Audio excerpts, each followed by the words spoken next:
Bonjour à tous, avec l'aide de Dieu, nous allons étudier un Mahamar que le Rabbi a dit Rosh Hashanah Tafshin Chav Gimel 5723 en 1962. Le Mahamar commence avec un verset que nous lisons avant de sonner le shofar. On récite le psaume 47 et dans ce psaume-là, on dit Yivchar lanu et nachalatenu, qu'on va traduire comme la Chassidoute traduit ce verset, qu'on demande à Hachem, que Hachem nous choisit comme héritage. Et Geon Yaakov, la fierté de Yaakov, Asher Aev, celle qu'il aime à l'éternité. Le Rabbi dit que son beau-père, le Rabbi précédent, ramène dans le Mahamar qui commence avec le même verset de Yifrar Lanu.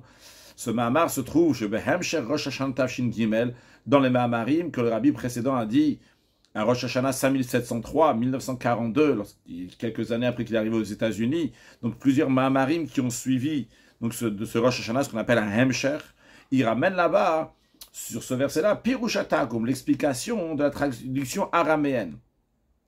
C'est-à-dire la traduction en araméen n'est pas toujours une traduction qui traduit juste les mots littéralement, mais des fois aussi explique. Donc il y a le Pirushatakum. Qu'est-ce qu'il dit là-bas? Yire Lana, qui nous choisissent le Miratiat Arsantana pour qu'on va hériter notre part, Nachalateinu.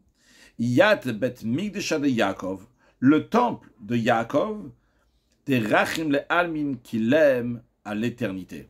Bien. Donc en autre mot, qu'est-ce qu'on est en train de dire ici? Que c'est quoi le Geon Yaakov, la fierté de Yaakov, la grandeur de Yaakov? C'est le Bet Hamikdash, Bet Migdesha de Yaakov. Le rabbi précédent demande, Bet Hamikdash chez la Kadosh Baruch Hu. Le temple, c'est le temple de Dieu. Comme il y a écrit, Versouli Migdash. Lorsque Dieu l'a demandé de faire un temple, il a dit, faites-moi un Bet Hamikdash à moi pour Hachem. D'Israël, Mrak aussi Bet Hamikdash. Le peuple juif fait le Bet Hamikdash, c'est vrai. Mais c'est seulement le faire. Mais à qui appartient le Bet Hamikdash? La Migdashat, c'est Moshe Kadosh Baruch Hu, c'est Dieu. Qui amène la Gdusha, la sainteté dans le temple? C'est pas les Juifs. Les Juifs demandent à Hachem, qui vient de résider, Hachem il vient, il amène sa sainteté. Donc les Juifs font matériellement un Bet Hamikdash. Mais d'où vient la Gdusha, la sainteté? C'est la Kadosh Baruch Hu. Donc voilà, Manika Bet Migdash de Yaakov. Pourquoi ça s'appelle le Bet Hamikdash de Yaakov? C'est pas le Bet Hamikdash de Yaakov, c'est le Bet Hamikdash de Dieu. Ça, c'est la première question qu'il demande. Gam, deuxième question, il demande Maya Shaykh de Geon Yaakov, Shekaya al Bet Hamikdash Nachalatenu. Quel rapport entre le temple et Nachalatenu, notre héritage? C'est-à-dire, quand on parle du temple de Yaakov, on a dit c'est la traduction des mots Geon Yaakov. Geon Yaakov, cette fierté de Yaakov, c'est traduit par le Bet Hamikdash, par le temple. Quel rapport il fera là notre Nachalatenu et Geon Yaakov, le Bet Hamikdash? Donc, deux questions. Première question, pourquoi ça s'appelle le Bet Hamikdash de Yaakov? Deuxièmement, quel rapport avec Nachalatenu, notre héritage? Il explique dans le Mamar du précédent, de Nachalatenu, quand on dit notre héritage, c'est quoi? On est Kudatayadut, Ashora bin Kudatalev. C'est le point juif qui se trouve dans le point du cœur du juif. Shua Bet Hamikdash de Yaakov. Ce point juif, cette sainteté qui se trouve dans le cœur de chaque juif, c'est le Bet Hamikdash de Yaakov. Que mon Shekat, quand il est écrit, Ve'asuli Migdash, vous allez me faire un sanctuaire, Ve'shachanti betocham, je vais résider dans vous. Au début du verset, on dit, vous allez me faire un temple, Ve'asuli Migdash, au singulier, Ve'shachanti betocham, et je vais résider dans eux. Il fallait dire, je vais résider dans lui, dans le Bet Hamikdash. Mais justement, il n'y a pas écrit ça. Betocholonemar. Nos sages nous disent, il n'y a pas écrit dans lui, dans le sanctuaire, dans le temple que Dieu va résider. Elle a betocham, il dit dans eux. Betorkol echad ve'echad mi'Israël. Hachem est en train de dire ici, je vais résider dans chaque juif individuellement. Et là, on a la réponse à toutes les questions, parce qu'en vérité, une question répond à l'autre question. La première question, elle était... c'est pourquoi ça s'appelle le Bet Hamikdash de Yaakov? C'est le Bet Hamikdash d'Hachem. Deuxième question était, pourquoi c'est Nachalatenu? Quel rapport avec notre héritage et le Bet Hamikdash? Eh bien, tout simplement, quand on dit le Bet Hamikdash de Yaakov, c'est quoi le Bet Hamikdash? On parle du Bet Hamikdash qui est dans chacun. C'est de Kudatayad, ou de ce point juif qui est là, donc il a sainteté qu'Akadosh Baruch Hu met dans chaque juif. Et justement, ça, c'est Nachalatenu, c'est notre héritage. C'est l'héritage de chacun de nous. Et donc, il y a la réponse à toutes les questions que le rabbi précédent a demandé. Mais le rabbi rajoute, de Yifrar Lanu, le sens simple de Yifrar Lanu qu'Hachem nous choisit, cette Geon Yaakov, la fierté de Yaakov, Donc ça fait en effet référence au Bet Hamikdash. Chez les Atid Lavo, c'est que dans les temps futurs, Yarzir la notre Bet Mikdashino, Hachem va nous rendre notre temple. Ça c'est le sens simple. Donc on ne parle pas du Bet Hamikdash qui est dans nous, mais le Bet Hamikdash Ashlish, le troisième temple qui correspond à Yaakov. Les deux premiers temples, ça correspond à Avraham et Yitzhak. Et le troisième temple, il correspond à Yaakov. Donc ça c'est le sens simple de Yifralano et de Geon Yaakov. Donc le sens profond, en effet, ça fait référence au Bet Hamikdash qui est dans chacun de nous. Mais dans le sens simple, ça fait référence au troisième Bet Hamikdash. Le Rabbi demande, il faut comprendre la Kesher d'Apirouche Bermam. Comprendre le lien entre l'explication qui est ramenée dans le Mamar du Rabbi précédent. Shigeon Yaakov Kayal Bet Hamikdash Bechol Echad Echad Israël. Que quand on parle du Bet Hamikdash, le Gon Yaakov, c'est référence au Bet Hamikdash, au temple qui est dans chaque juif. Il faut comprendre le rapport, il m'a Pirouchapash, tout avec le sens simple, chez Geon Yaakov, quand on parle de la fierté de Yaakov, Kayal Bet Hamikdash Ashlishi, ça fait référence au troisième temple, chez Ibane Bimheira Beyameinu, qui va être reconstruire très prochainement. Quel rapport donc entre les deux explications? C'est vrai que ça, il y a le sens simple, c'est le troisième Bet Hamikdash. Il y a le sens profond que c'est le Bet Hamikdash qui est dans chaque juif. Comprendre le rapport qu'il y a entre ces deux explications-là, qu'on verra donc vers la fin du Mahamar. Comme d'habitude, dans le Mahamarim, il ne faut pas s'attendre à la réponse tout de suite. On développe donc un sujet de Chassidut longuement, et après on reviendra à expliquer les réponses aux questions. Seif bet. Veine, pasukze, ce verset-là, donc Yifra la not nachalateinu, ou Be'amiz, B'Shavrim Zayin Pam Kodem Tkiat Shofar, c'est dans le psaume qu'on dit 7 fois avant de sonner le shofar. Avant de sonner le shofar, on récite le psaume 47 7 fois. Et dans ce psaume-là, il y a le verset qu'on vient de mentionner, Yifrar la nos Hachem nous choisisse. Pourquoi on dit le psaume 47 avant de sonner le shofar? Quel rapport entre ce psaume-là et la sonnerie du shofar? Le rapport, page tout dans le sens simple, c'est quoi? Car dans ce psaume-là, Neymar, il est dit, Ala Elohim bitrua, Havaye bekol shofar, que Elohim, il monte donc par la sonnerie, et Havaye, il monte par le son du shofar. Amrou Razal, nos sages disent que le sens de ce verset-là, il est chez Bitr, il a au début Hakadosh Baruch Hu, Dieu Yoshev, il a assis Ve'olei Montal Kisedin sur le trône de rigueur. C'est pour ça qu'il y a écrit Ala Elohim, que Elohim qui fait référence à la Gvura, à la rigueur, au Din. Alors lui, Ala Elohim Bitoua, donc monte Elohim Bitoua par la sonnerie, validé chez Israël, notre ibet shofar, par le fait que les Juifs prennent le shofar, Vetokim lifta kadosh baruch Hu, et ils sonnent devant Dieu. Ou Omed mikisedin v'yoshev mikiserachem, Dieu se lève du trône de rigueur et il s'assoit sur le trône de miséricorde. C'est pour ça qu'il y a écrit Havaye bekol shofar, non pas Elohim, mais Havaye, Havaye qui fait référence à la miséricorde. Et donc, Dieu se remplit de miséricorde sur le peuple juif. Il a pitié sur eux. Et il renverse l'attribut de rigueur qui devient maintenant un attribut de bonté. C'est la raison pour laquelle on dit ce psaume-là avant de sonner le shofar. Pour amener une preuve de la Torah. À la hamshacha, sur ce flux divin, sur ce comportement de Dieu. Que Dieu se lève de la chaise du trône de rigueur et qui va s'asseoir sur le trône de miséricorde. Shalidet shofar qui se fait par le shofar. C'est-à-dire, tout commence par la Torah. Tout. On doit ramener des preuves dans la Torah que c'est comme ça. Tu veux dire que c'est comme si, ramène une preuve de la Torah.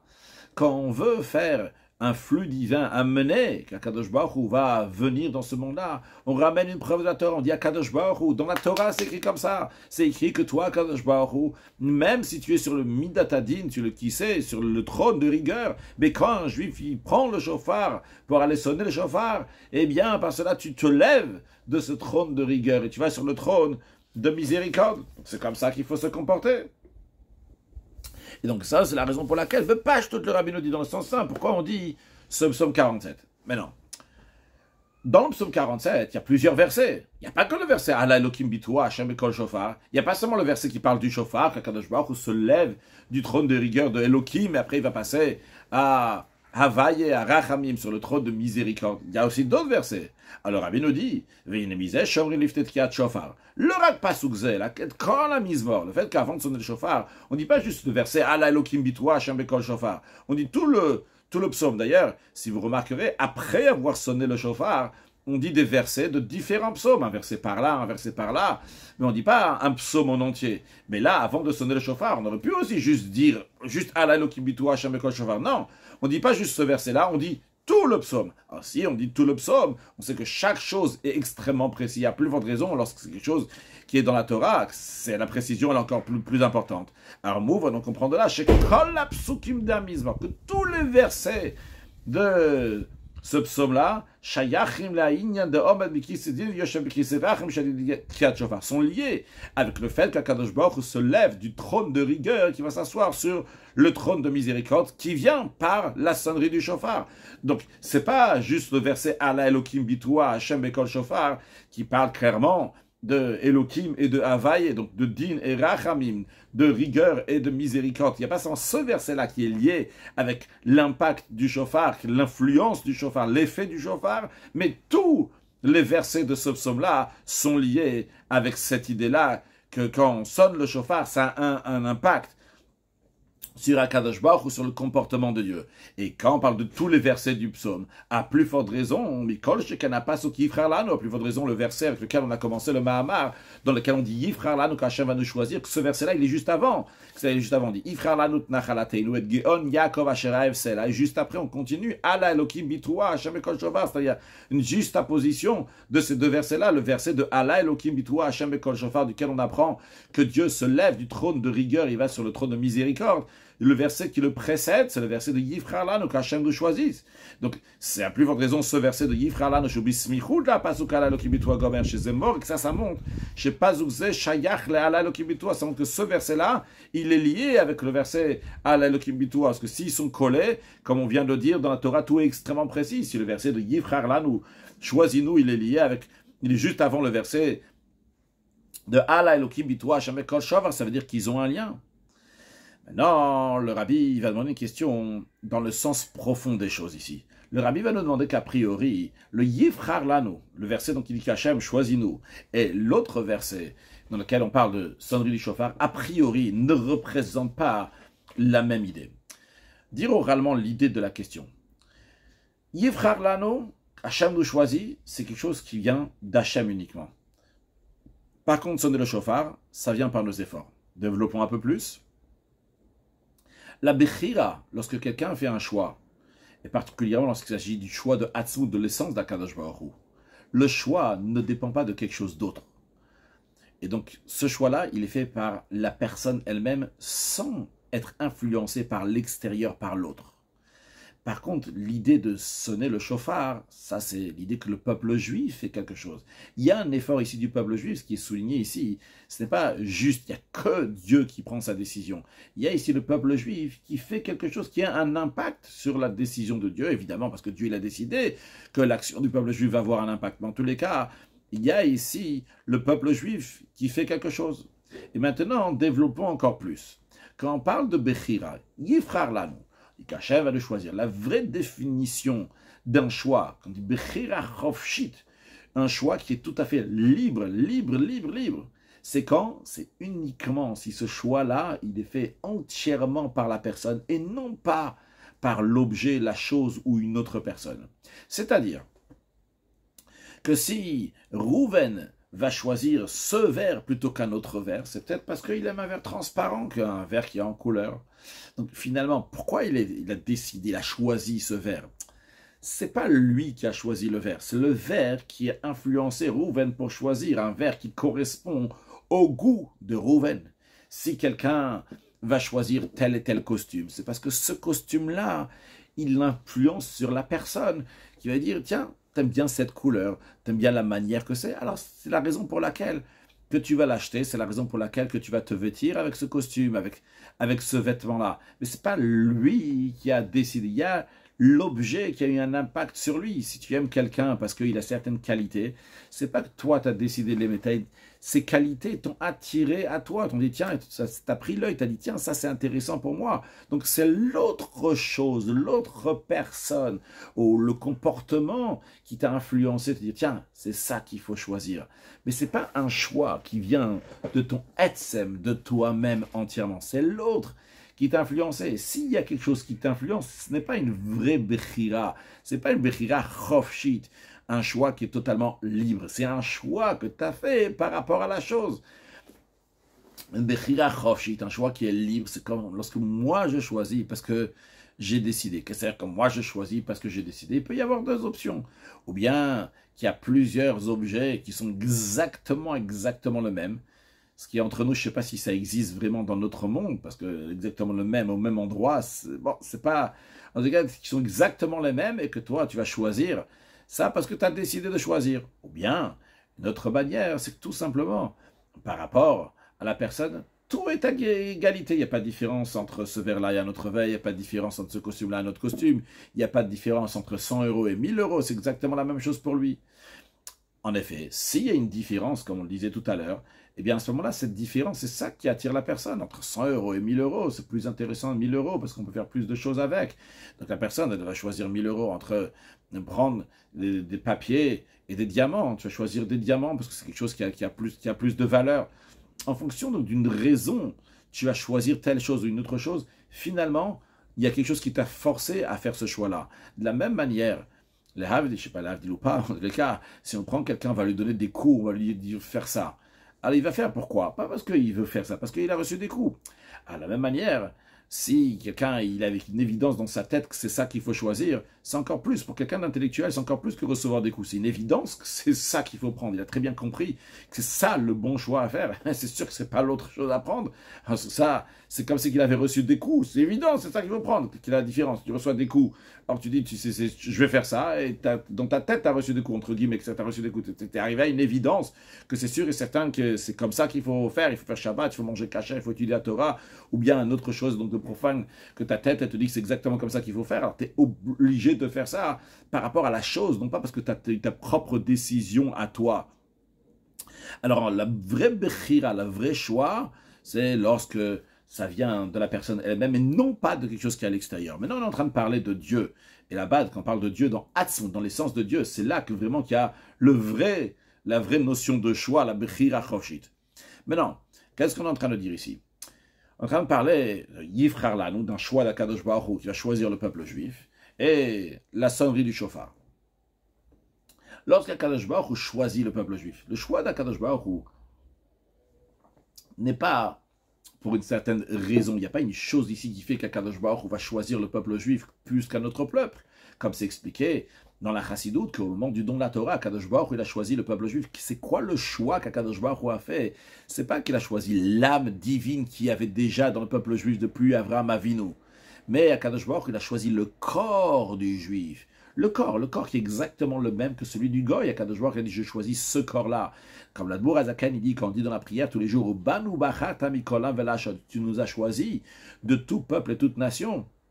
L'intention qu'on doit avoir, l'explication que l'Admour Azakan donne dans Tanya, c'est que Banu bachata ou aguf agashmi anim mebechumriut ole gufeo vataolam. Akadosh Baruch Hu il a choisi le corps matériel que physiquement, ce corps-là, il ressemble au corps des nations du monde. Akadosh Baruch Hu il a dit, c'est ce corps-là que je vais choisir. Donc c'est pas quelque chose qui est rationnel, qui est logique, que le corps du juif est plus attirant que le corps du goy. C'est exactement le même corps, le corps du juif et le corps du goy. Malgré ça, Kadosh Baruch Hu il a dit, quel corps je choisis? Je choisis le corps du juif et non pas le corps du goy. Ça, c'est une bechira. Donc ça, cette bechira, ce choix-là qui vient entièrement de Dieu, on va le traduire comme on a expliqué dans la Kabbalah, dans la Chassidut, Itaruta dil Eila, un éveil Dieu. C'est-à-dire, l'éveil Dieu qui vient de lui-même. Expliquons un peu plus. Dans l'éveil Dieu, il y a deux sortes de Itaruta dil Eila. Il y a une Itaruta dil Eila dans laquelle la Itaruta dil Tata, l'éveil du bas, peut avoir un effet. C'est-à-dire que le juif va faire quelque chose. Itaruta dil Tata, donc l'éveil des Tata du bas du juif. Et par cela, ça va éveiller l'Itaruta dil Eila, ça va faire un éveil là-haut.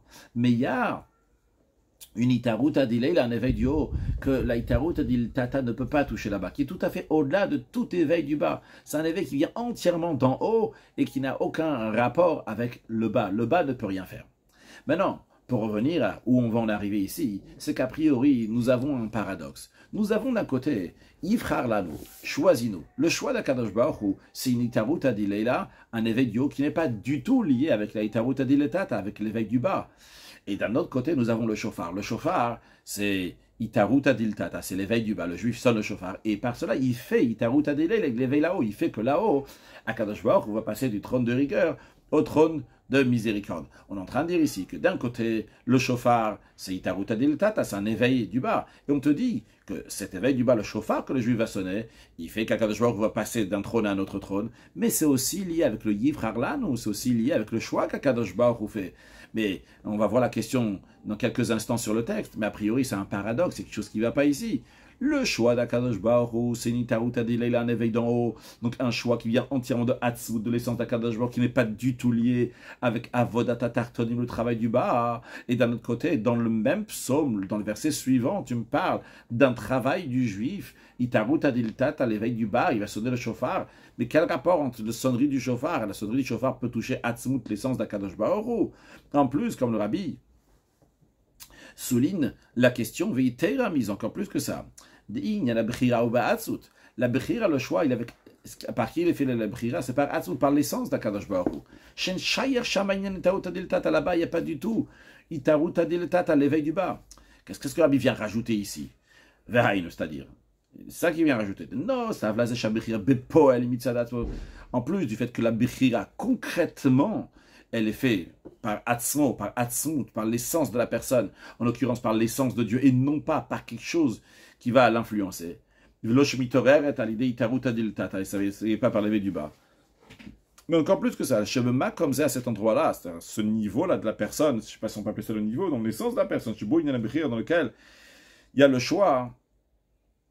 En shayar klal le horer à l'idée itaruta diltata. C'est pas du tout, il n'y a pas de possibilité, il n'y a pas une option comme ça que l'éveil du bas va pouvoir faire quelque chose. C'est-à-dire, c'est pas juste ici que concrètement le choix se fait par celui qui choisit et il aurait pu se faire différemment. Non. On est en train de te parler ici de Hatzmut, de l'essence, dans l'essence d'Akadosh Baruch Hu, là-bas, ou l'essence de la personne aussi. Le principe, il est que le choix, il ne peut pas être autrement. Un vrai choix qui vient de Hatzmut, de l'essence de la personne. En l'occurrence, on va parler d'Akadosh Baruch Hu, on parle de Dieu ici. Il n'y a pas du tout, ça n'existe pas, le fait qu'un être humain va pouvoir toucher là-bas. Alors, je rajoute une parenthèse. Évidemment qu'aujourd'hui, en étudiant la Torah, en faisant les mitzvot, on peut faire quelque chose donc, qui est lié avec Hatzmut, l'essence d'Akadosh Baruch Hu, parce qu'Akadosh Baruch Hu, il a décidé de faire ce système-là qu'on va pouvoir éveiller quelque chose. Mais la question ici, la bechira de base, le fait qu'Akadosh Baruch Hu choisit le peuple juif, ça c'est pas lié avec le travail du juif. Comment le juif, en faisant un travail, quelque chose, il va pouvoir éveiller dans Hatzmut, dans l'essence d'Akadosh Baruch Hu? Le renfort de la question ici, le rabbi est en train de dire, c'est pas juste que concrètement, la bechira, le choix se fait par Hatzmut. C'est plus que ça. C'est que dans Hatzmut, dans l'essence, c'est pas, il n'y a pas lieu. L'Itaruta Diletata, l'éveil du bas, n'existe pas. Si elle n'existe pas, s'il n'y a pas lieu qui va pouvoir faire quelque chose, tu ne peux pas éveiller. Si quelqu'un demain, il va se lever tôt le matin, il va décider de couper du bois pour éveiller l'essence d'Akadosh Baruch Hu, eh bien, il n'aura rien fait parce que tu n'as aucun feu vert pour pouvoir arriver là-bas. Il n'y a aucune notion, c'est une notion qui est complètement différente de toi. Toi, tu es quelqu'un qui est limité. Et quand on parle de l'essence d'Akadosh Baruch Hu, c'est illimité, il y a tout, ça n'a aucun rapport avec toi. Alors, comment c'est possible qu'on va dire qu'il va y avoir, par le travail du juif, en l'occurrence, sonner le chauffard, il va y avoir le bechira d'Akadosh Baruch Hu, qui vient de l'essence d'Akadosh Baruch Hu, sur le texte. Fait que Allah Elohim Bitoua, qu'on dit que Hachem il change de trône de rigueur à celui de miséricorde, ou chez qui a chauffard d'Israël, mais oreret. C'est-à-dire que le travail des Juifs, ça éveille. Chez Yom, mais qui c'est, qui va se lever du trône de rigueur, il va aller sur le trône de miséricorde. Alors, on a deux choses qui sont complètement différentes dans ce psaume-là. Le verset de Yifrar, là, de quoi il nous parle? Il parle de l'essence d'Akadosh Baruch Hu, le choix qu'Akadosh Baruch Hu il fait. Et l'autre verset, Allah Elohim, de quoi il parle? Il parle du travail des bénis Israël, par la sonnerie du chauffard. Et pourtant, Masmir ou du Shina Psukim, Bashma, et le fait que les deux versets sont juste apposés, le verset de Yifrar Lanu juste après Allah Elohim Bitoua, ça sous-entend des Shene Ainyanim Shayachim Zelazet, que les deux sujets sont liés l'un à l'autre. Qu'est-ce que ça veut dire? Vaïnu Shalidei, chez Israël, notre Imet Shofrim et Tokim Lifte Akadosh Baruch Hu, c'est que par le fait que les Juifs ils prennent le chauffard et ils sonnent devant Akadosh Baruch Hu, et mamshichim, ils éveillent, ils amènent, leur akarach, meitorim alidei avoda, pas seulement la miséricorde qui s'éveille donc par le travail, ce qu'on appelle Itarut Adil Eila Shemitorer et Itarut Adil Tata, donc un éveil du haut qui vient par le travail du bas. Mais quoi? Ça sous le verset sous-entend, les chaliers des ailes, que par le fait qu'on soit le chauffard, Mamshich, même Gamaracham, Mimizam, c'est la miséricorde, Shemitzal Bchirat Akadosh Baruch Hu Beisraël, qui vient du choix d'Akadosh Baruch Hu dans le peuple juif de Yivchar Lanu, que Dieu nous choisit. C'est très étonnant comment c'est possible que le travail de l'homme va éveiller la Bechira Atzmit, le choix qui vient de l'essence d'Akadosh Baruch Hu, qui vient de lui-même, et non pas par le travail. Comment c'est possible que par le travail des êtres humains, ça va éveiller quelque chose qui est au-delà tout à fait des êtres humains, qui n'a aucun rapport avec les êtres humains. Donc qu'est-ce qu'on a vu ici dans Seif Bet? Le rabbi nous a expliqué que on voit dans le psaume 47, il y a un verset Yifra Lanu qui nous parle de l'essence d'Akadosh Baruch Hu, qui fait référence à un Itarut Adilela She'ein Itarut Adil Tata Magat Leshav, donc un éveil du haut qui n'est pas lié avec l'éveil du bas. Et juste après, dans le verset suivant, on nous parle de Itarut Adil Tata, l'éveil du bas, donc les bénis Israël, seul le chauffard, et par cela, ils font Itarut Adilela, ils font un éveil là-haut. Ils font qu'Akadosh Baruch Hu va changer de trône de rigueur au trône de miséricorde. Mais le fait que les deux versets sont l'un à côté de l'autre, ça sous-entend que les deux versets sont liés. C'est-à-dire que les deux versets sont liés que par sonner le chauffard. C'est le deuxième verset qu'on parle de Allah Elokim Bitoua Hashem Bekol Shofar. Ce verset-là, quand on dit que ça a un effet sur Akadosh Baruch Hu, c'est pas seulement que ça a un effet sur une Tarut Adilei qui est liée avec Tarut Adil Tata, pas seulement donc sur un éveil du haut qui est lié avec l'éveil du bas, mais même sur la Tarut Adilei sur un éveil du haut qui n'est pas lié avec l'éveil du bas, sur le Bechira, Yifrar Lanu, sur ça aussi, ça a un impact. Et a priori, comment c'est possible que le travail, donc limité des créatures, va pouvoir éveiller un niveau si haut? Le rabbi continue dans ses Gimel. On ne va pas voir la réponse à la question, mais on va voir qu'on est obligé en effet de dire que le Tkiyat Shofar, la sonnerie du Shofar, est liée avec Atzmut, avec l'essence d'Akadosh Baruch Hu. C'est dans le même esprit qu'on a vu dans Seif Bet, que sonner le Shofar, c'est lié avec l'essence d'Akadosh Baruch Hu, vu que le verset Allah Elokim Bitoua fait référence à sonner le Shofar, et Yifrar Lanu, ça fait référence à l'essence même d'Akadosh Baruch Hu. Le rabbi, il va nous le prouver dans Seif Gimel, d'ailleurs encore dans Seif Dalet aussi, après, sur une autre forme, un autre point. Comment on va voir que le jour de Rosh Hashanah, c'est obligé en effet qu'on va toucher Atzmut, l'essence d'Akadosh Baruch Hu. Donc à nouveau, le rabbi ne fera que renforcer cette question-là. Comment c'est possible? La conclusion de Seif Gimel déjà nous dira qu'on est obligé de dire que dans la sonnerie du chauffard, en effet, il y a une mitzvah de sonner le chauffard, mais il y a quelque chose qui est au-delà d'une mitzvah de sonner le chauffard, qui est lié avec Atzmut, avec l'essence d'Akadosh Baruch Hu.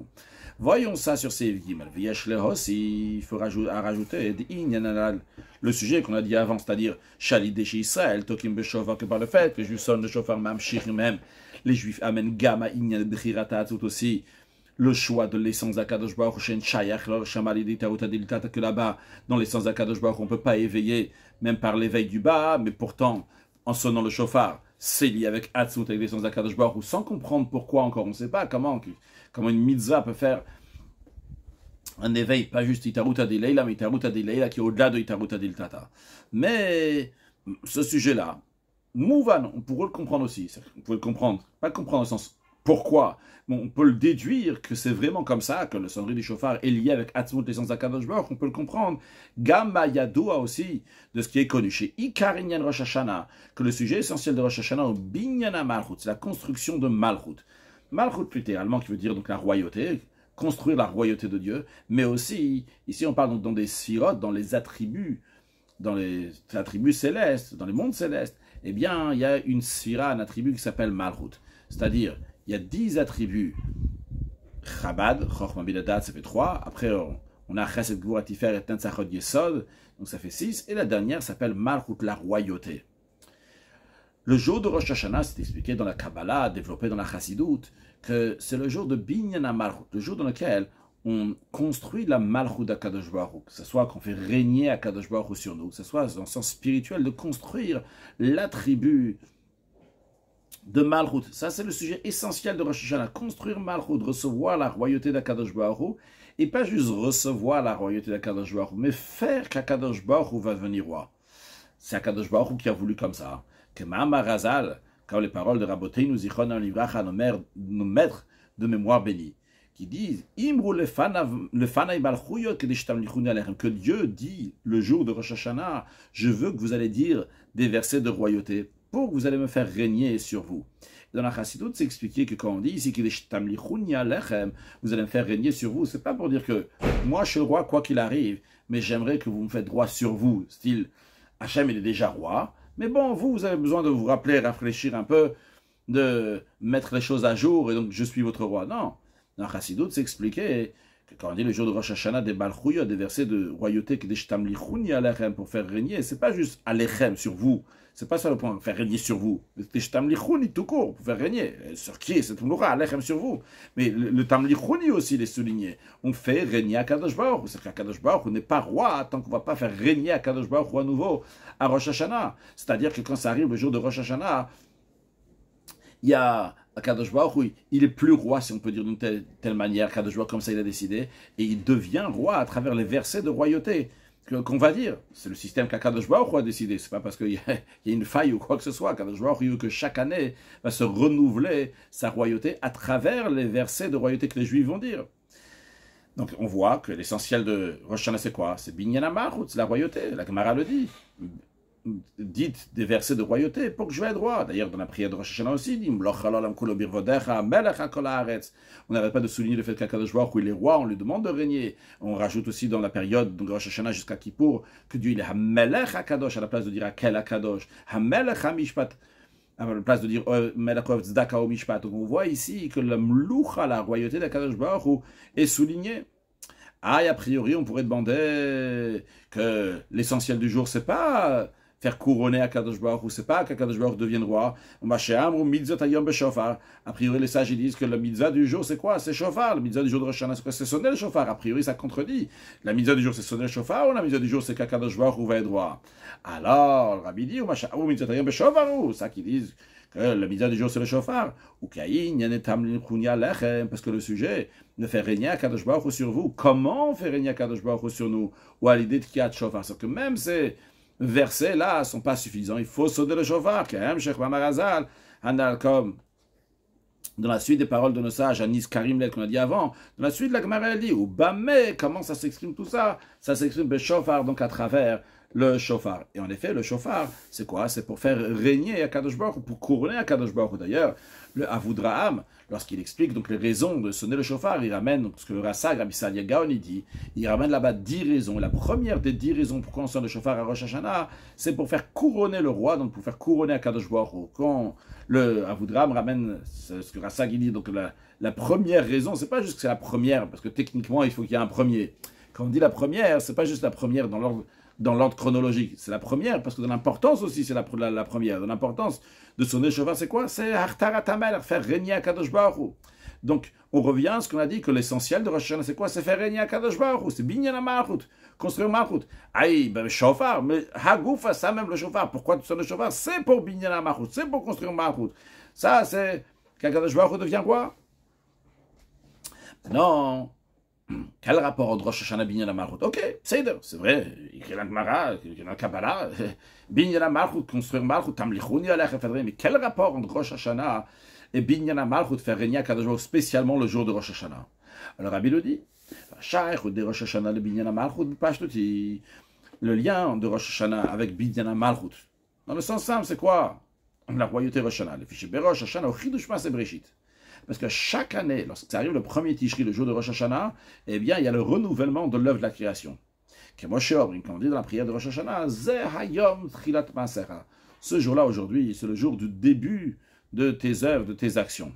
Qu'est-ce que ça veut dire Zeh Hayom Tchilat Maasera? Qu'aujourd'hui, c'est le début de tes œuvres. A priori, ces œuvres-là, ils ont commencé il y a déjà 5700 et quelques années. Que ça veut dire que maintenant, tu es en train de dire Zeh Hayom, qu'aujourd'hui, c'est Tchilat Maasera. Aujourd'hui, ah bon? Aujourd'hui, tu commences ton œuvre. Aujourd'hui, c'est le début de la création. Oui, la réponse, elle est oui. Chez Bechol Rosh Hashanah, chaque Rosh Hashanah, mitavim kol haolamot mechadash, se renouvelle, se crée tous les mondes à nouveau. C'est pas juste un renouvellement des anciens. C'est mitavim, se crée à nouveau tous les mondes. Comme c'était la première fois. Ça, c'est Rosh Hashanah. Rosh Hashanah ne s'appelle pas Trilat Hashanah, le début de l'année. Rosh Hashanah, c'est la tête de l'année. De la même manière que dans la tête, il y a la vitalité pour tous les membres du corps. De la même manière aussi, dans Rosh Hashanah, il y a la tête, il y a la vitalité pour toute l'année. Et après, au fur et à mesure de l'année, la vitalité va s'exprimer dans le premier jour de l'année, dans le deuxième, jusqu'au dernier jour de l'année, au fur et à mesure. Donc, Il y a un klal, il y a des pratim, il y a le général, et après il y a les détails. Il y a la tête, et après il y a tous les autres membres du corps. Dans la tête, il y a toute la vitalité. Cette vitalité, donc, à partir de la tête, va aller dans tous les membres du corps. Donc, Rosh Hashanah, là-bas, il y a la vitalité pour toute l'année. Donc, chaque Rosh Hashanah, Akadosh Baruch Hu renouvelle sa royauté, et renouvelle donc toute la créature, toutes les créatures qu'il y a dans le monde, le jour de Rosh Hashanah, et il donne une vitalité pour toute l'année à venir. Et comment ça se fait? Ça se fait donc quand le juif il sonne le chauffard, et bien par cela, cette vitalité vient le jour de Rosh Hashanah pour toute l'année à venir. Car en effet, comme on va voir dans la suite, que lorsque ça arrive, la veille de Rosh Hashanah, ou d'après d'autres versions, la nuit de Rosh Hashanah, eh bien Kadosh Baruch Hu, il enlève sa royauté. On va expliquer dans quelques instants ce que ça veut dire. Mais en tous les cas, ça y est, maintenant, il y a besoin à nouveau de faire Akadosh Baruch Hu qui va devenir roi. Il y a besoin de refaire Akadosh Baruch Hu pour l'année à venir. Ve'ainyano. C'est quoi ce renouvellement de Rosh Hashanah? Quel rapport avec Malchut? Eh bien, le Inyan, le sujet, il est d'Itavut Kol Ha'olamot, l'existence de tous les mondes. Faire exister du néant à l'existence de tous les mondes. D'où ça vient? Midat Malchut Ilber, ça vient de l'attribut de Malchut, de royauté. Tout d'abord, en ce qui concerne les êtres humains, quand on parle de Malchut chez Akadosh Baruch Hu, il faut voir comment c'est chez les êtres humains, parce que c'est ce qu'on comprend. Malchut chez les êtres humains, c'est quoi la royauté? C'est qu'il y a quelqu'un qui va régner sur d'autres personnes. On ne peut pas régner sur des personnes qui sont de la famille. Ça ne s'appelle pas la royauté. Il faut que ce soit des personnes qui sont séparées. Malgré le fait qu'ils sont séparés, quand même, c'est le sujet du roi. Là, le roi, il est roi. Donc, c'est d'accord sur quelque chose d'autre. Ce n'est pas sur ceux qui sont proches de soi. Ce n'est pas sur les membres de famille. Alors, en ce qui concerne Akadosh Baruch Hu, quand on dit Akadosh Baruch Hu, il est roi, Meler, c'est sur des choses qui sont séparées d'Akadosh Baruch Hu. Ce n'est pas sur des choses qui sont encore dans Akadosh Baruch Hu, si on peut s'exprimer d'une telle manière. Et c'est pour ça qu'on parle de Malchut. Pourquoi Malchut? Prenons Malchut comme c'est chez nous. C'est-à-dire, en effet, on parle de 10 attributs. On a dit, Chochma Bidadat, Chesed Gvura Tiferet, Netzach Hod Yesod, et après Malchut, c'est la 10e des attributs. Mais ces attributs, comme ils sont dans le monde céleste, ils existent aussi chez nous. Dans notre tête, on a le Chabad, Chochma Bidadat. Après, dans le cœur, on a le Chesed Gvura Tiferet, Netzach Hod Yesod. Donc ça, c'est les sentiments. Et après, on a Malchut. Malchut qui s'exprime donc par l'action. Et de la même manière qu'en ce qui nous concerne, le Chabad, Chacham Binadat, ça peut rester chez moi. C'est pas chez l'autre. Qu'est-ce que ça veut dire? Chacham Binadat. Moi, j'étudie un sujet, je comprends le sujet, très bien, c'est dans ma tête. Est-ce que j'ai besoin de quelqu'un d'autre? Est-ce que j'ai besoin de quelque chose d'autre? Non, c'est moi, ça reste dans moi. Un sentiment, je peux éveiller un sentiment dans moi, un sentiment d'amour, un sentiment de rigueur, je peux éveiller les sentiments dans moi. Après, pour agir, pour que le sentiment va se concrétiser, ça, j'ai besoin de quelqu'un, en effet.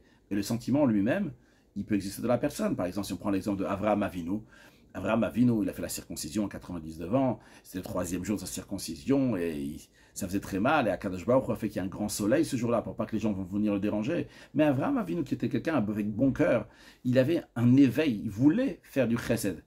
Il n'y avait personne pour faire du chesed, personne n'était là. Hachem, il a fait qu'il y ait le soleil si fort que les gens ne viennent pas. Donc Avraham Avinu en souffrait. Il souffrait qu'il ne pouvait pas exprimer concrètement son chesed. Mais le chesed dans lui-même, la bonté, elle était oui chez Avraham Avinu, elle était là.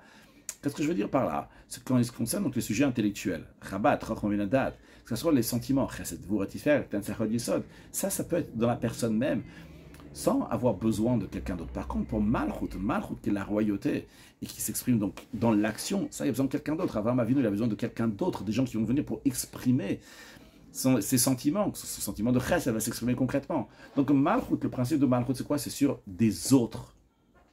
Et donc de la même manière que chez le roi ici, dans ce monde matériel, pour être roi, c'est sur des autres. Alors de la même manière, si on peut s'exprimer comme ça chez Akadosh Baruch Hu, que pour créer le monde, Akadosh Baruch Hu, il a besoin évidemment de tous les attributs qu'il a créés, tous sont nécessaires s'il les a créés. Mais concrètement, c'est à travers Malchut que ça se fait. C'est vrai, il y a Chochma Binadat, ce qu'on appelle les mochin, faculté intellectuelle, puis nous avons Chesed Gvura Tiferet, Netzach Hod Yesod Malchut, qui représente donc les sentiments, mais tout cela, c'est pour pouvoir arriver après un Malchut. Avec tout ça, on ne peut pas encore créer le monde. Si tu n'as pas Malchut, si tu veux pas, Akadosh Baruch Hu ne peut pas créer le monde. Il peut pas. Encore une fois, évidemment, il peut tout, Akadosh Baruch Hu. Mais c'est pas question aussi. La manière qu'Akadosh Baruch Hu décide de faire les choses, c'est qu'à travers Malchut. La Malchut, c'est quelque chose qui peut être considéré déconnecté. que là, il peut faire un monde qui est différent sur lequel il va être roi. De la même manière que le roi, il peut être roi sur sa famille, il peut être roi dans lui-même, ça ne s'appelle pas un roi. Bien sûr, il faut être roi de soi-même. Mais c'est pas ça, on n'est pas en train de faire Fabring, mais c'est en train d'expliquer le sujet tel qu'il est. Un roi, c'est pas un roi comme quelqu'un est roi sur lui-même. C'est un roi lorsqu'il est roi sur des autres. Ces autres-là, donc, doivent être autres. Alors, Akadosh Baruch Hu lui-même, il est au-delà tout à fait d'être roi. Pour qu'il va être roi, Akadosh Baruch Hu, il a fait plein de tzimtzum, plein de contractions, plein de hishtashib, d'enchaînements, comme une chaîne qui a plusieurs maillons, que pour finalement, on va arriver à voir la tribu de Malchut. Une fois qu'il va y avoir la tribu de Malchut, à travers elle, Akadosh Baruch Hu, il va créer le monde. Mais cette Sfirat Malchut, c'est la dernière des attributs. C'est pas, on va dire comme ça, c'est pas la plus importante. D'ailleurs, c'est une parenthèse, mais on dit, à propos d'Akadosh Baruch Hu, dans l'endroit où tu trouves la grandeur de Dieu, tu trouves l'humilité de Dieu. Quel rapport? C'est quoi l'explication? Dans Chassidut, c'est expliqué, c'est quoi la grandeur de Dieu? Il y a écrit Al-Chasham Agdula. La Gemara explique c'est quoi Agdula, la grandeur? C'est Zemase Breshit, c'est l'œuvre de la création. C'est une grandeur. Mais c'est une grandeur pour qui? Ça, c'est une grandeur pour nous, pour les êtres humains. Waouh, Akadosh Baruch Hu a créé le monde, créer du néant à l'existence. Il n'y a rien, tu crées quelque chose. C'est quelque chose qui est impossible. Même si on va tous se rassembler, toutes les créatures du monde, on ne va pas pouvoir créer l'aile d'une mouche. C'est impossible. Akadosh Baruch Hu a créé tout un monde du néant, de rien du tout. Waouh, le Chashem Agdula, c'est une grandeur. Mais justement, cette grandeur-là, c'est Anvatanuto. C'est une humilité, Akadosh Baruch Hu. Qu'est-ce que ça veut, c'est une humilité? Par rapport à Akadosh Baruch Hu, c'est bas, c'est bas, c'est ni les mochi, ni les midot, c'est malchut, c'est la dernière des attributs à travers lequel Akadosh Baruch Hu, il a créé le monde, il a dû se rabaisser, si on peut dire d'une telle manière, pour pouvoir créer l'œuvre de la création. Donc le malchut finalement, c'est quoi? C'est un rabaissement, c'est la dernière des attributs. Et ça, donc c'est malchut, Akadosh Baruch Hu doit se mettre dans malchut pour créer le monde, doit se mettre, encore une fois. Dieu, il a décidé que le système va être comme ça. En tous les cas, le principe, donc, ce que le rabbi dit ici, donc l'existence de tous les mondes, ça vient de Malchut. C'est Malchut qui donne la création du monde. Maintenant, le Malchut qui se dévoile, qui vient chaque Rosh Hashanah. Même le Rosh Hashanah, le premier Rosh Hashanah qui est au début de la création, lorsque Adam a été créé, le fameux vendredi, donc le 6e jour de la création, qui était le premier Rosh Hashanah, Irak al-Shana Achat. Ce flux divin qui vient de Malchut pour la création du monde, chaque année, c'est uniquement pour une seule année. Ou be'erev Rosh Hashanah. Et la veille de Rosh Hashanah, la nuit de Rosh Hashanah, im chashecha, lorsque il y a l'obscurité, il faut que la nuit elle tombe. Ichozeret ve'ola ve'nichlel b'mkora. C'est Malchut repart à sa source. Sa source, donc le Ensof, l'infini, donc qui est au-delà de tout critère. Il n'y a pas de malchut ici sur un peuple qui a un certain critère. Et comme ça, c'est passé aussi dans le premier Rosh Hashanah, que la malchut était uniquement pour une seule année, c'était pas pour le travail des créatures. Alors avant de continuer, il y a une question évidente qui se pose ici, on vient d'expliquer que l'existence du monde dépend de malchut. C'est malchut qui crée tout le monde. La question qui se pose aussi, la veille de Rosh Hashanah, malchut, qui est la source de toute la vitalité de tout le monde, elle repart à sa source. Ah, comment le monde il existe? Le monde devrait arrêter d'exister. Alors sur ça, il continue le Mahamar, il dit la Sha'aliyah vasil au courage du Pimut Malchut. Cette élévation, elle est uniquement dans Pimut Malchut, dans la partie intérieure de Malchut. On va expliquer dans un instant. C'est quoi l'intérieur de Malchut? C'est le plaisir et la volonté qu'il y a dans Malchut. C'est là-bas qu'il y a une aliyah, une élévation, qui quitte et qui repart à sa source. Comment est la vitalité du monde à Rosh Hashanah? D'où elle vient Rosh Hashanah, depuis l'entrée de Rosh Hashanah jusqu'à qu'on va sonner le shofar. Avant même qu'on va faire Renya Kadosh Baruch Hu. D'où elle vient? Elle vient de la partie extérieure de Malchut. Le rabbi donne un exemple pour expliquer ça. Bedugmat Adam, comme quelqu'un chez Osem Lacha, qui fait un travail chez Ayef ou Feyadaim. Il est fatigué, il a les mains faibles, il n'a pas de plaisir, mais il continue à faire les choses telles qu'elles sont. C'est-à-dire, la question que le rabbi demande, c'est qu'a priori, il n'est pas écrit clairement la question, c'est sous-entendu. Et qu'est-ce qui se passe? Tu me dis que le Malchut, il repart à sa source. Le monde ne devrait plus exister, parce qu'on vient d'expliquer que toute l'existence du monde, c'est de Malchut. Alors comment le monde il existe encore quand Malchut repart à sa source jusqu'à qu'on va sonner le chauffard? C'est quoi la réponse? C'est que ce qui quitte de Malchut, c'est Pnimiut Malchut, la partie intérieure, et non pas la partie extérieure. La partie extérieure, elle est encore là, donc ça continue encore, le monde continue encore à fonctionner. Quel est l'exemple? L'exemple de quelqu'un qui travaille. N'importe quelle chose qu'on fait, il doit y avoir un moteur derrière cette chose qu'on est en train de faire. Le moteur, c'est le plaisir et la volonté. Si le plaisir et la volonté ne sont plus là, eh bien, le moteur est plus là et l'action ne peut pas durer longtemps. Tu peux faire sans avoir de plaisir, tu peux faire sans avoir de volonté. Mais combien de temps? Combien de temps ça peut durer? Tu refais et refais, il n'y a aucun plaisir, il n'y a aucune volonté. Ça ne peut pas durer des années comme ça. Le moteur de la compréhension, c'est le plaisir. Le moteur des sentiments, c'est le plaisir, plaisir-volonté. Et le moteur de l'action, c'est plaisir et volonté. Maintenant, imaginons quelqu'un qui travaille. Et il a ouvert un business, il a un travail, il est motivé, il a du plaisir, il a la volonté.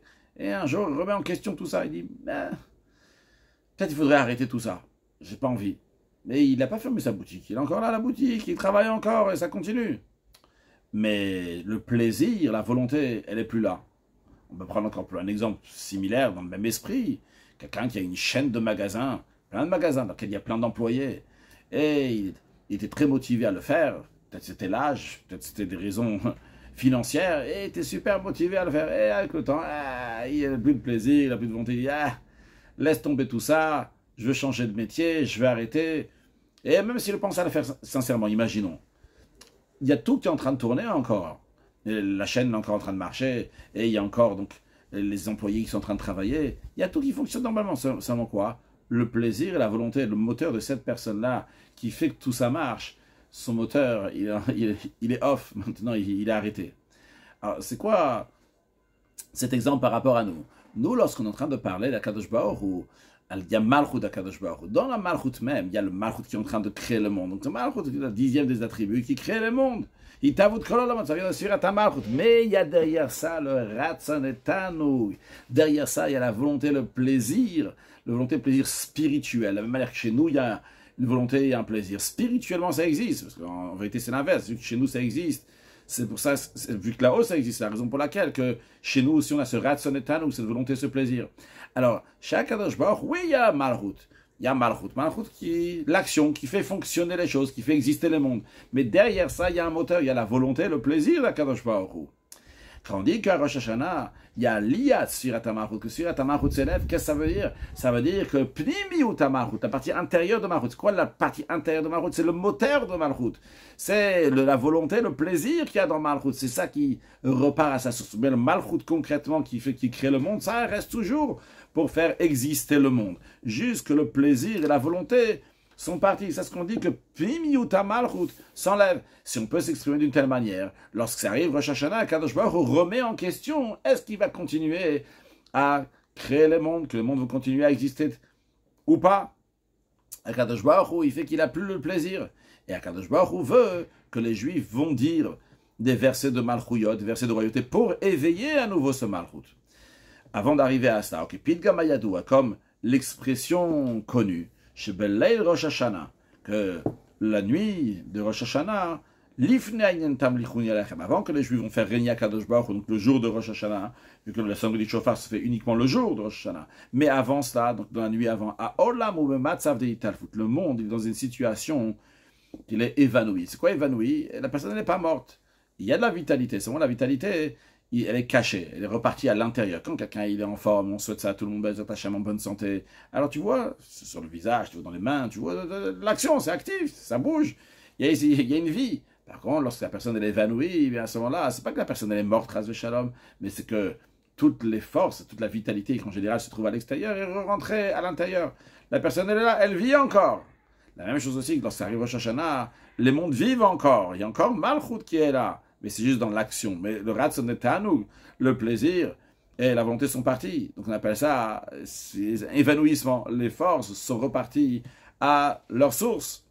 C'est la raison pour laquelle, vu qu'à Rosh Hashanah, il y a Malchut qui repart à sa source. Et nous, on doit à nouveau amener Malchut. C'est pour ça que Imru le Fanay Malchut, c'est pour ça que Dieu dit, dites devant moi des versets de royauté,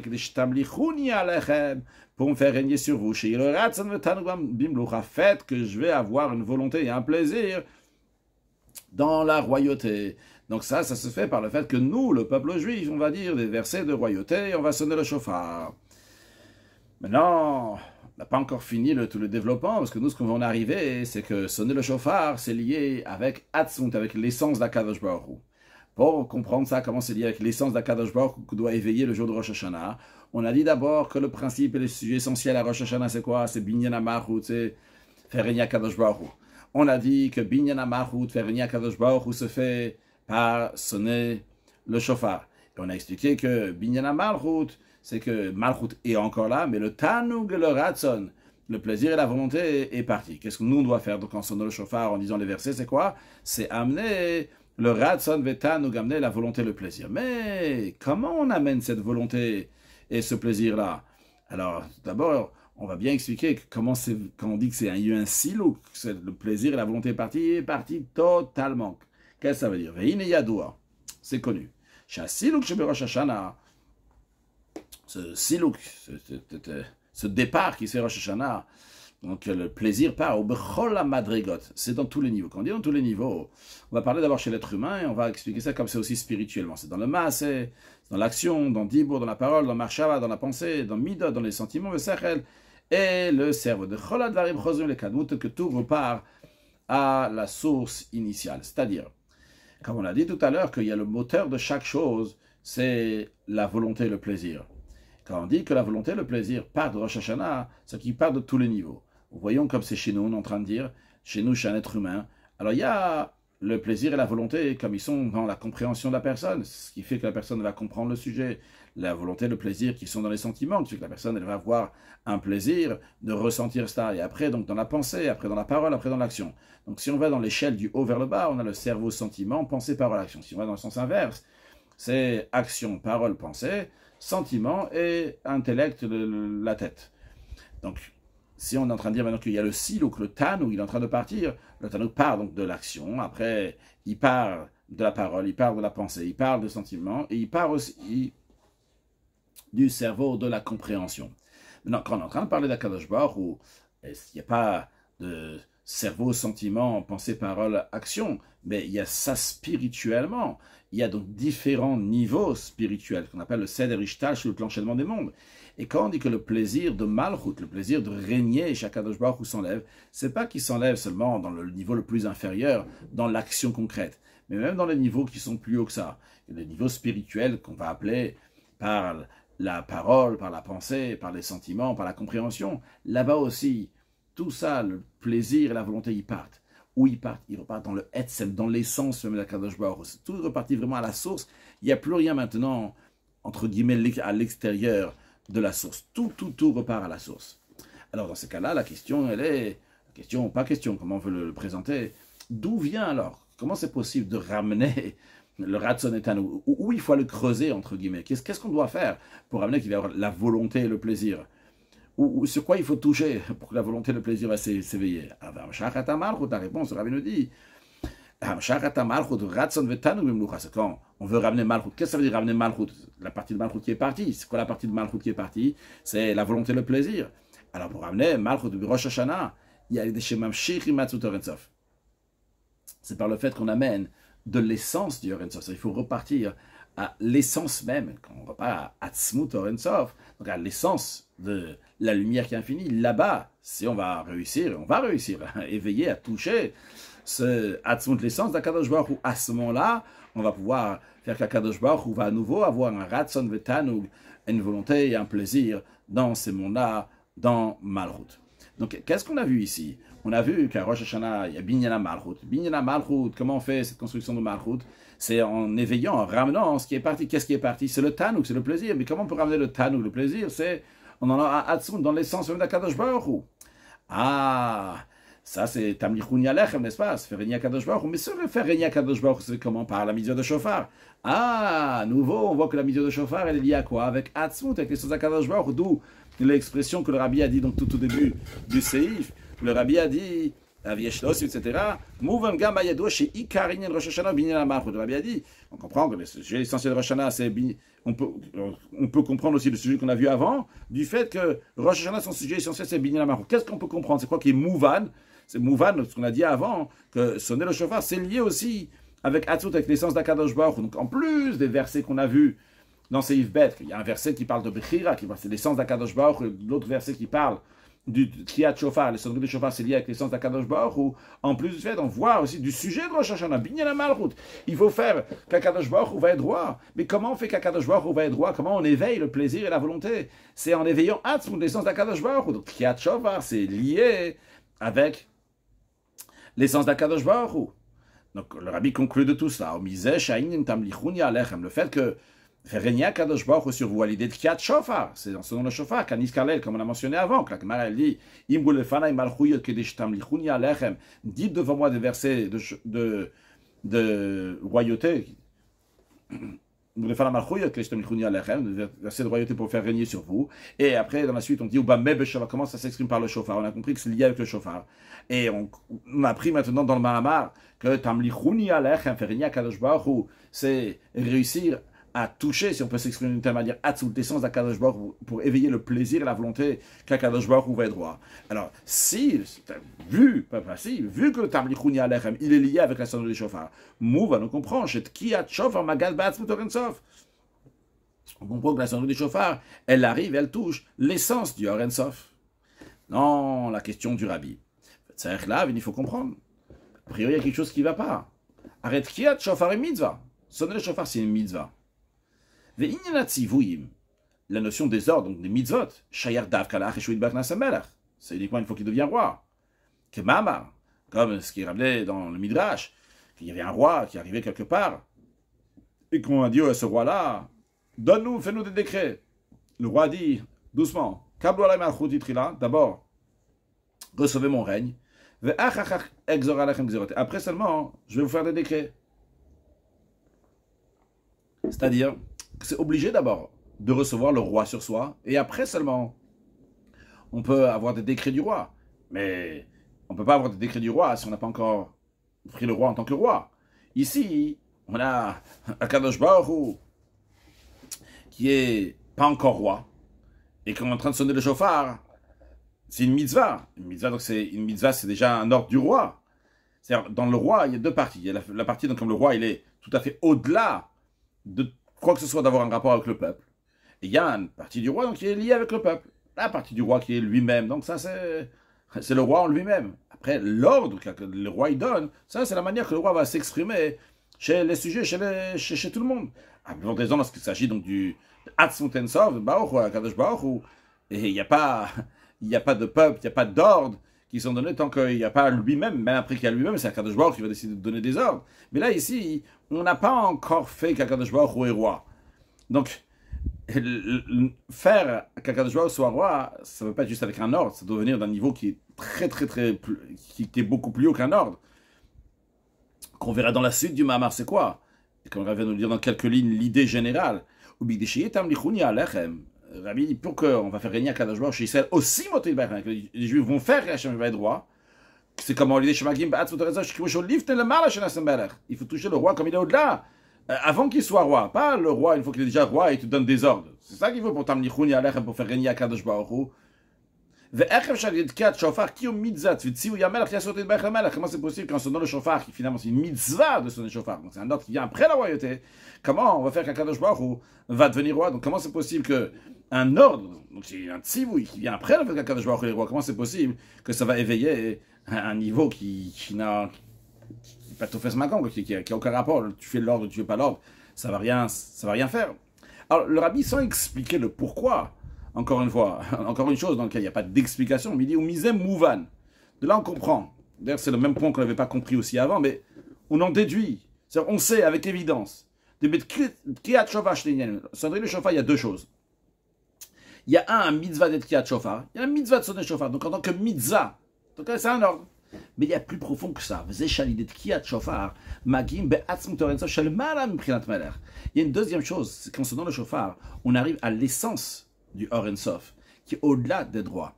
Donc, en sonnant le chauffard, c'est vrai que c'est une mitzvah, mais on est obligé de dire qu'il y a quelque chose de plus qu'une mitzvah. C'est la question que le rabbi a demandé à la fin de ses vidéos, mais elle nous oblige à dire que dans le chauffard, il y a quelque chose de plus qu'une mitzvah. Parce que si c'est qu'une mitzvah, la mitzvah, avant qu'Akadosh Baruch Hu est devenu roi, elle ne peut pas éveiller dans Atzmut Ensof. C'est une fois qu'il est devenu roi, il a un lien avec le peuple, il y a un ordre.